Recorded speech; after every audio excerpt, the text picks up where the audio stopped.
Welcome to Suman TV Warangal. మనం హన్మకొండలోని చారిత్రక రుద్రేశ్వర వెయ్యి స్తంభాల దేవాలయ ప్రాంగణంలో ఉన్నాం. ఇప్పుడే ప్రతాపరుద్రుని జయంతి వేడుకలు ఇక్కడ విష్ణువర్ధన్ రెడ్డి ఆధ్వర్యంలో పెద్ద ఎత్తున కార్పొరేటర్లు కావచ్చు, వివిధ సంస్థల ప్రతినిధులు కావచ్చు, కాంగ్రెస్ పార్టీ కార్యకర్తలు కావచ్చు, అనేక మంది ప్రజలు కావచ్చు, వాళ్ళ సమక్షంలో జరిగింది. కాకతీయ సామ్రాజ్యంలో చివరి యోధుడు అంటే అధికారికంగా పరిపాలించిన రాజులలో చివరి యోధుడు ప్రతాపరుద్రుడు. గణపతి దేవుడు కావచ్చు, రుద్రమదేవి కావచ్చు, వీళ్ళందరి తర్వాత కూడా ఆ స్థాయిలో పేరు తెచ్చింది ప్రతాపరుద్రుడు. మరి మొట్టమొదటిసారిగా ప్రతాపరుద్రుని జయంతి వేడుకలు జరపాలనే తలపు ఎందుకు కలిగింది? భవిష్యత్తులో ప్రతాపరుద్రునికి సంబంధించి ఎలాంటి కార్యక్రమాలు చేయబోతున్నారు? ఒకసారి విష్ణువర్ధన్ రెడ్డి గారిని అడుగుదాం. సార్, అసలు ఈ ఆలోచన ఎందుకు కలిగింది? ఈ ఆలోచన అంటే ఎప్పటి నుంచో బుక్కులు చదివేటోళ్ళం, బుక్లలో కాకతీయ చరిత్ర గురించి తెలిసి అనుకునేటోళ్ళం. తర్వాత ఎమ్మెల్యే గారు మామదేవుడు చాలా డిస్కషన్స్ అయినాయి, ఇట్లాంటివి జరపాలా, మనము అందరి చాటి చెప్పాలా వరంగల్ గురించి అనే ఆలోచనలతోటి మార్చ్ 25 చేద్దాం జయంతి సందర్భంగా చేసి అందరు చెప్పాలి. ఎందుకంటే ఈ కాలంలో సినిమాలు తీసి ఒక ఎలివేషన్ ఇస్తేనే ఆ చరిత్ర గురించి తెలుసుకుంటున్నారు. కానీ ఇక్కడ మన దాంట్లో ఇంకా సినిమాలు అటువంటి రాలేదు. కానీ బుక్లలో చిన్నప్పుడు అందరికీ తెలిసిన చరిత్ర అనేది ఏమంటే ఇప్పుడున్న జనరేషన్కి తెలియక తెలిపే విధంగా ఈ ప్రోగ్రాం చేస్తే బాగుంటుంది అని చెప్పే ఆలోచనతోటి ప్రతాపరుద్రుంది. ఎందుకంటే చివరి రాజు కాకతీయలో 11 యుద్ధాలు జరిగితే దాంట్లో 9గా గెలిచి 2 ఓడిపోయింది. అది కూడా ప్రజల కోసమే, ప్రజలు ఇబ్బందులు పడుతున్నారు అక్కడక్కడ కొంతమంది వల్ల అని చెప్పేసి తనంతకన్నా సరెండర్ అవ్వడము. ఈరోజు మనమంతా ఇంత సంతోషంగా ఉన్నాము ఈ గడ్డ పైన అంటే దానికి కారణం అట్లాంటి వాళ్ళని మనం గుర్తుంచుకోవడం మంచిది. వచ్చే తరాలకు కూడా మన హిస్టరీ అనేది తెలవాలంటే ఇట్లాంటివి జరుపుకుంటుంటేనే ఆయన గురించి మాట్లాడుకున్నప్పుడు ఇప్పుడు అయ్యగారు కొన్ని నాకు తెలియని కూడా కొన్ని చెప్పారు. సో అట్లాంటివి చాలా ఉన్నాయి. చాలా కాకతీయ లాంటి చెరువులు మంచి పరిపాలన అనేది తెలుస్తుంది.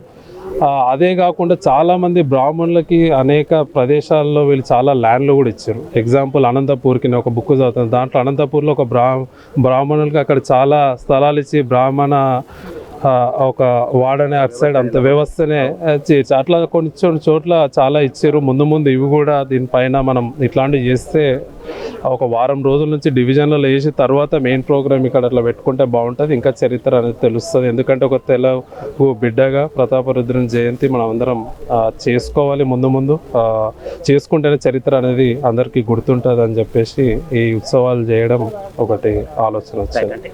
ప్రభుత్వం చేయాల్సిన పని మీరు అధికారికంగా మీరు ఒక విధంగా లేదు, అనధికారికంగా అయినప్పటికీ కూడా మీరు చేసినట్టే గొప్ప విషయం. కానీ ఇది వచ్చినప్పుడు రుద్రదేవుడి గురించి కావచ్చు, వెయ్యి స్తంభాల గుడి కట్టించింది, లేకపోతే గణపతి దేవుడు కావచ్చు, రుద్రమదేవి కావచ్చు, వీళ్ళందరూ ప్రస్తావన వస్తుంది. మరి వాటికి సంబంధించిన ఏమైనా భద్రపరచడం కానీ ఇంకా వాటి గురించి ఏమైనా వెలికి తీయాలనే తలంపు ఏమైనా ఉంటుందా? తప్పకుండా అవన్నీ చేస్తున్నారు, గవర్నమెంట్ కూడా చేస్తుంది. ఎందుకంటే గవర్నమెంట్ వచ్చి 2.5 years అవుతుంది. మీరు చూస్తే వరంగల్కి ఎన్నో అభివృద్ధి పనులు చేస్తున్నారు.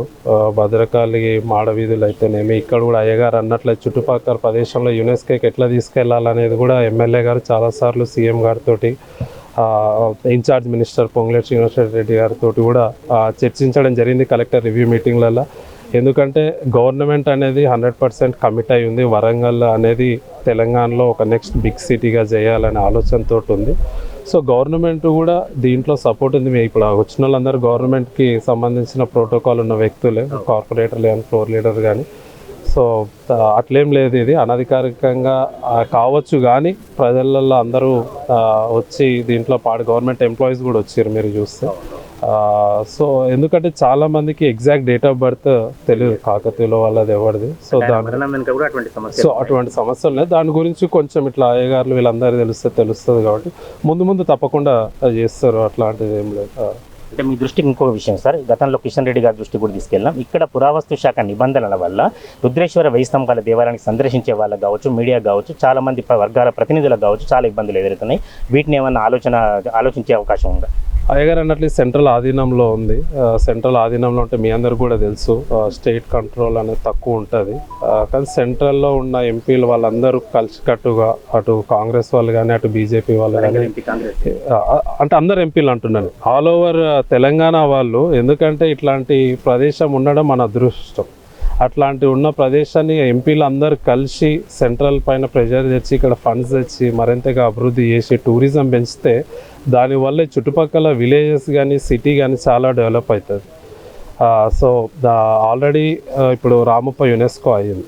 ఇక్కడ కూడా దీనికి కూడా యునెస్కో అనేది తెస్తే ఎయిర్పోర్ట్ కూడా శాంక్షన్ అయింది. స్టేట్ వాళ్ళంతా ల్యాండ్ అక్వైర్ చేసి సెంట్రల్కి ఇవ్వడం జరిగింది. ఎయిర్పోర్ట్ ఇవన్నీ వస్తే టూరిస్టులు కూడా పెరుగుతారు, రావడం ఈజీ అవుతుంది. చాలామంది ఇప్పుడు ఎన్ఐటి పేరెంట్స్ చాలామంది వస్తుంటారు.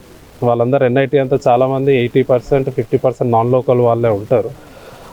సో సెంట్రల్ ఆధీనంలో ఉంది కాబట్టి మీరే కిషన్ రెడ్డి గారు వచ్చినప్పుడు కొంచెం గట్టిగా అడిగి సెంట్రల్ అటు బండి సంజయ్ గారిని కూడా అడిగి ఫండ్స్ తెప్పించి డెవలప్ చేస్తే దానికి సపోర్ట్ స్టేట్ నుంచి మాది ఏదన్నా కావాలన్నా ఎమ్మెల్యే గారు 100% సపోర్ట్ ఉంటుంది. సార్ లాస్ట్లో చెప్పండి, విష్ణువర్ధన్ రెడ్డి ప్రత్యేకంగా కొన్ని కార్యక్రమాలు ఎంచుకోవడానికి కారణం ఏంటి? ఒక 5K రన్ కావచ్చు, అంటే ఇన్నోవేటివ్ ప్రోగ్రాంలో ఎంచుకుంటున్నాడు, ఇవాళ ప్రతాపరుద్రుని జయంతి కావచ్చు, ఎవరు దృష్టి పడని కార్యక్రమాలు ఎంచుకుంటున్నాడు, దీని వెనక ఏమన్నా ఉద్దేశం ఉందా? ఏం ఉద్దేశం లేదు, ఇవన్నీ పబ్లిక్లో తిరుగుతున్నా కాబట్టి వాళ్ళు అనుకునేదే నేను చేస్తున్నా. నాకెట్లా తెలుస్తుంది, నేను కూడా చేయాలనుకుంటే వీళ్ళందరూ అనుకుంటుండేది నేను ముందు తెస్తున్నా. అది ఎమ్మెల్యే గారి సపోర్ట్ తోటి ప్లస్ మా లీడర్లు మా సీనియర్లు అందరితో సపోర్ట్ తోటి ప్లస్ నాతో పాటు ఉన్న నా ఫ్రెండ్స్ యూత్ అందరితోటి సపోర్ట్ తోటి చేస్తున్నా. ఇదేంది అంటే నాకేదో ఆలోచన కాదు, పబ్లిక్ నుంచి వచ్చేదే ఏ ఆలోచన వచ్చినా అది మంచిదే అనుకోండి. మంచిదే. సిటీ డెవలప్మెంట్కి ఏదైనా చిన్నదైనా మంచిది అవుతుంది. దానికి మీరు కూడా మీడియా సపోర్ట్ చేయాలి, తప్పకుండా ఇవన్నీ చూపెట్టాలి. ముందు కూడా మన వరంగల్ అనేది తెలంగాణలో సెకండ్ బిగ్గెస్ట్ సిటీ. ఇప్పుడు మహారాష్ట్ర తీసుకుంటే పూణే, బాంబే ఉంటుంది. అట్లా ప్రతి స్టేట్కి 2 సిటీస్ అనేది ఉంటుంది. అట్లాంటిది మన వరంగల్ కావాలా నెక్స్ట్ బిగ్ సిటీ అనేది నా ఆలోచన. Thank you so much.